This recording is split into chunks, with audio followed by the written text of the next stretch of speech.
Hola, Dios me le bendiga. En este momento quiero llevarte una reflexión acerca de lo que significan eh, pastores pastoreados, o sea, ovejas pastoreando a pastores.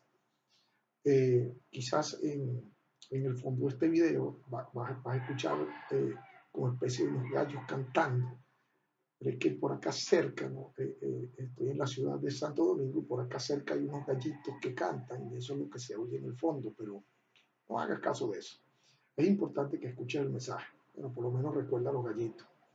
Eh, bien, pastores pastoreados. Eh, Usted sabe que el pastor fue puesto por Dios y el pastor es una gracia de Dios en un hombre. A veces suele pasar de que hay ovejas que ellos no son pastores y ellos denuncian cómo debe ser un pastor. O sea, ellos son los que dicen, pero el pastor no debería decir, hacer esto o aquello. O sea, pareciera que ellos ya tienen una vasta experiencia, yo diría que no sería una vasta experiencia, sino una asquerosa experiencia en murmuración y críticas y discriminaciones hacia el ministerio pastoral, ¿no? Porque es muy fácil decirle a un pastor o decir sin vivir lo que vive un pastor, es muy fácil decir él no es pastor por esto, esto y aquello. Pero ¿qué tal si en lugar de ser fulano de tal pastor, en tal caso fuera el criticador a quien le tocara pastorear? O sea, quítate tú para ponerme yo. ¿Será que usted que critica a un pastor podrá usted pastorear con excelencia? ¿Sabe usted lo que significa ser pastor? ¿Mm? Entonces sería bueno pensar y, e irnos a la imaginación por ciento de cómo sería yo siendo pastor de la iglesia donde usted se congrega. Porque yo pienso que no debe ser nada fácil pastorear diferentes ideologías, diferentes perspectivas y puntos de vista, donde hay el ojo criticón, el ojo murmurador, el ojo contencioso, o mejor dicho, los oídos contenciosos, los oídos criticones, discriminantes, a todo ese tipo de personas. El pastor le toca pastorear, lo que le corresponde pastorear. Ahora, los pastores debemos tener cuidado con que las ovejas nos estén pastoreando, porque esa es otra. A veces las personas se dejan pastorear con ovejas por miedo a la pérdida, ¿no? Entonces, cuando ese espíritu intimidador, que yo lo he apodado el espíritu de Saúl, cuando Dios le da la revelación al domata de la iglesia, y, pero más influencia tiene, ¿verdad? Las intimidaciones de la gente que lo pastorea que la influencia de Dios sobre esa persona. Entonces, ¿qué pasa? Esa persona está afrentando el espíritu de gracia porque desde la eternidad se le ha dado una orden y él está actuando en la hegemonía tóxica de las ovejas. Y eso es un peligro porque usted expone al rebaño a una retribución repentina y de abatimiento de parte de la eternidad, y su ministerio está en tela de juicio de ser destruido. ¿Por qué? No es Dios el que lo va a destruir, sino que usted traspasa el punto límite que Dios ha establecido en su pastorado y después vendrán retribuciones. Recuerde lo que le pasó a Saúl. ¿Qué fue lo que le pasó a Saúl? Primero, o sea, un hombre con experiencia en fracaso. Lo mandaron a buscar unas asnas, su padre terrenal, su padre biológico, y no las consiguió. Entonces, él vino de buscar a las asnas, se apareció el hombre con un reino.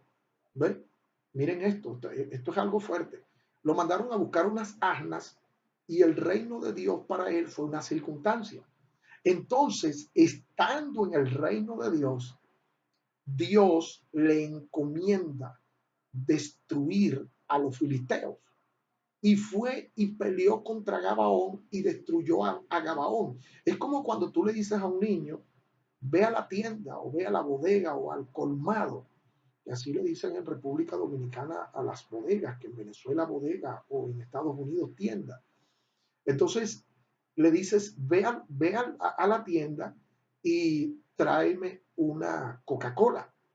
Y el niño viene y se aparece con una gaseosa diferente, viene y trae una piña o trae cualquier otro tipo de refresco que no se le encomendó. Entonces, ¿qué sucede? Esta es la situación que presenta un pastorado circunstancial, ¿verdad? Porque el pastorado circunstancial se adapta al ambiente exigente de las circunstancias.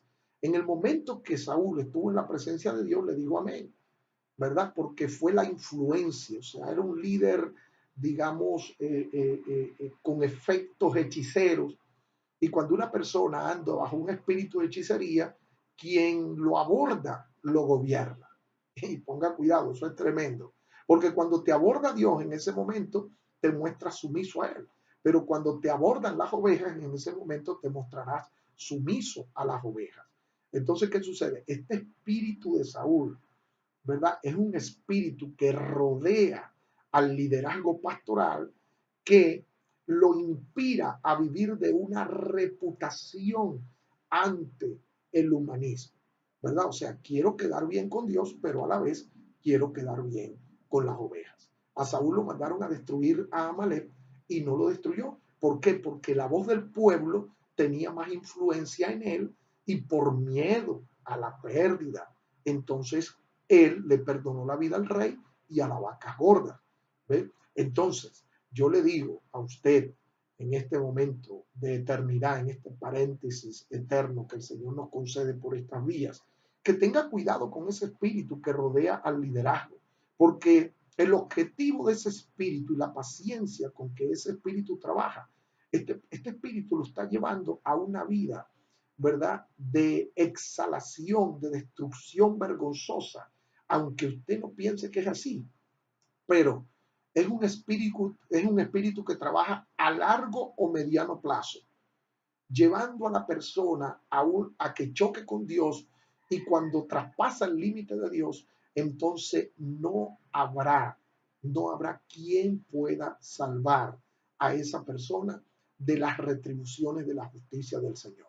Saúl fue uno de los reyes que murió más vergonzoso en la Biblia. Se suicidó y la cabeza de él se la cortaron y los filisteos pasearon la cabeza dando honor y gloria a sus dioses paganos con la cabeza del pastor que Dios nombró en Israel. Así que yo le intimo esta palabra en este momento. Cuide su ministerio y cuando Dios le dé una palabra, haga lo que Dios le dijo.